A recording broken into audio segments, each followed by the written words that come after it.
apalagi di hadapan orang fasik.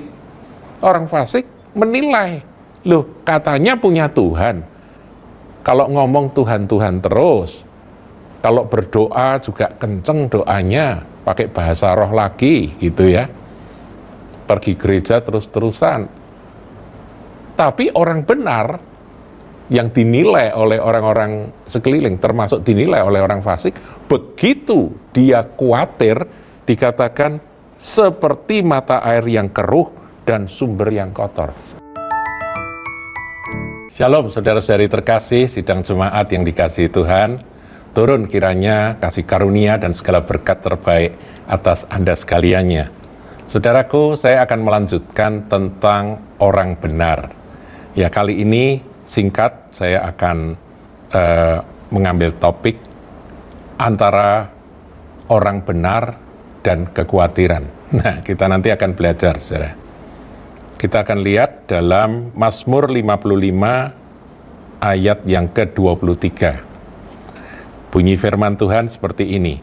Serahkanlah khawatirmu kepada Tuhan, maka Ia akan memelihara engkau. Tidak untuk selama-lamanya dibiarkannya orang benar itu goyah. Saudara, dalam kesempatan Suara Gembala yang lalu saya sudah menyinggung tentang ayat ini. Tapi kita akan memperdalam, ya kita akan merenungkan lebih teliti tentang ayat yang tertulis dalam Mazmur 55 ayat 23 ini. Dikatakan oleh pemazmur, serahkanlah khawatirmu kepada Tuhan. Nah, di sini firman Tuhan ini berbicara kepada orang-orang benar. Dengan demikian berarti orang benar itu bisa khawatir atau tidak, saudara? Ini pertanyaan. Menurut saya bisa, karena orang benar juga manusia, juga tetap orang, saudara ya. Dan semua orang pasti ngalami akan masa-masa yang salah satunya itu kekhawatiran ya. Dia ngalami masa sulit, dia menjadi khawatir ini, khawatir itu, khawatir akan masa depan dan sebagainya, khawatir kalau terjadi hal-hal buruk dan sebagainya. Nah, anjuran firman Tuhan mengatakan, serahkanlah khawatirmu kepada Tuhan, maka Ia akan memelihara engkau. Berarti bagi orang benar, syarat supaya kita ini dipelihara oleh Tuhan adalah menyerahkan kekhawatiran, saudaraku. Nah, sekarang pertanyaan kita kalau baca ayat itu direnungkan, didalami, dan dengan pertanyaan-pertanyaan yang kita buat, nanti kita akan jadi lebih memahami akan maksud Tuhan. Serahkanlah khawatirmu kepada Tuhan, maka Ia akan memelihara engkau.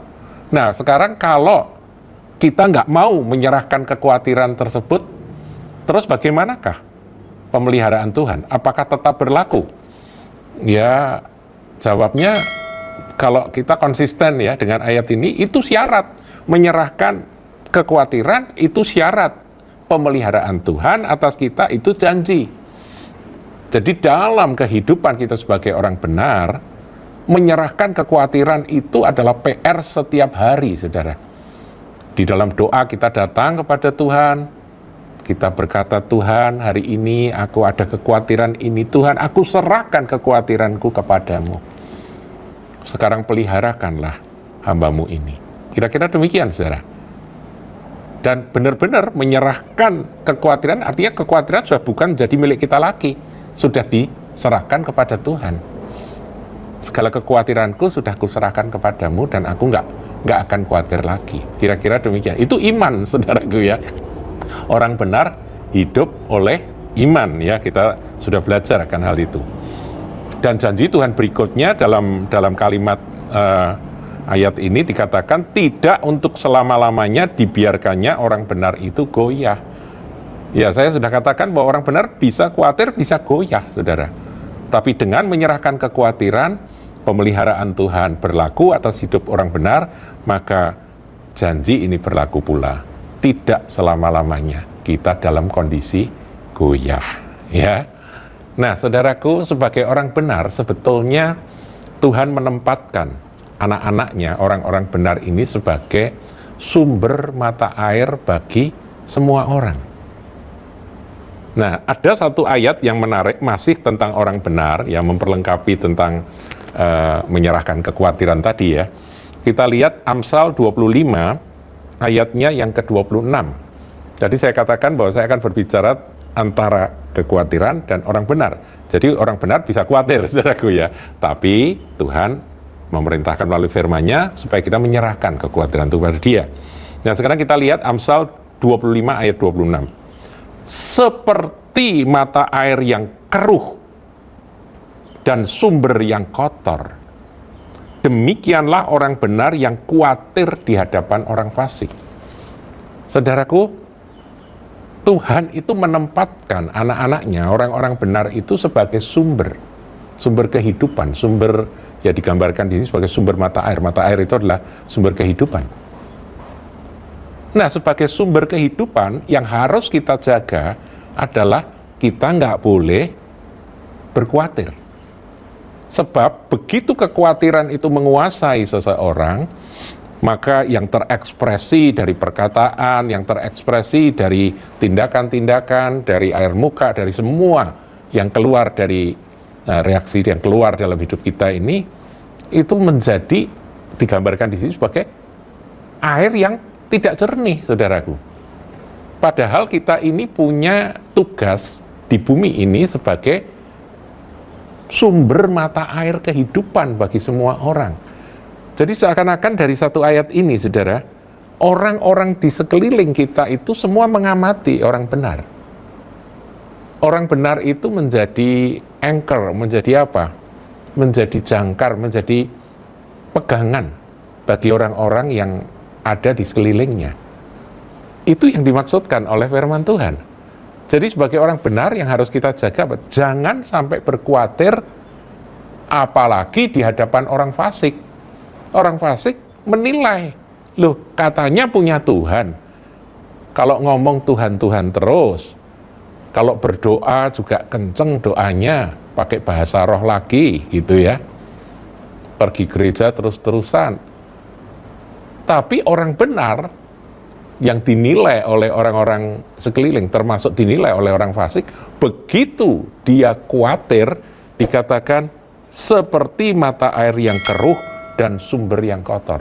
Kita nggak bisa memberikan akan kehidupan kepada orang-orang yang ada di sekeliling kita. Jadi kekhawatiran itu akan mencemari akan air hidup yang keluar dari kehidupan kita sebagai anak-anak Tuhan, sebagai orang-orang benar. Saudara, saya teringat akan satu ayat yang ada di Wahyu, saudaraku ya. Ini Wahyu yang terakhir ya. Wahyu 22, ayat 1, dikatakan, lalu ia menunjukkan kepadaku sungai air kehidupan yang jernih bagai kristal, dan mengalir keluar dari tahta Allah dan tahta anak domba.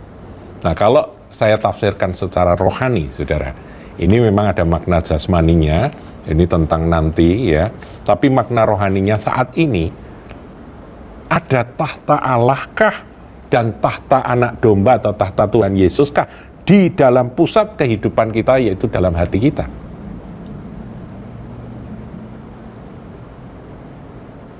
Kan firman katakan, jagalah hatimu dengan segala kewaspadaan, karena dari sanalah terpancar kehidupan.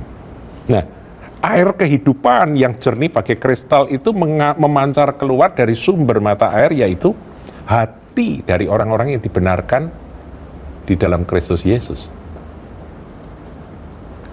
Caranya bagaimana? Ada tahta Allah, tahta anak domba, ada tahta, artinya pemerintahan Tuhan yang kita percaya dia berdaulat atas segala sesuatu. Sebab itu aku nggak boleh berkhawatir.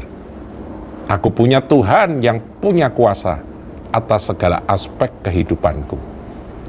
Tetapi bukan berarti bahwa orang benar nggak bisa khawatir. Kalau khawatir, serahkan segala kekhawatiran. Kalau goyah, tidak selama-lamanya orang benar itu goyah. Saudaraku, ini yang harus kita ingat senantiasa di dalam menjalani kehidupan sebagai anak-anak Tuhan, sebagai orang-orang yang dibenarkan oleh darah anak domba, darah Yesus Kristus. Mari kita terus-menerus menyerahkan kekhawatiran kita kepada Dia yang memeliharakan kita dan tidak membiarkan selama-lamanya kaki orang-orang benar itu goyah. Tuhan Yesus memberkati.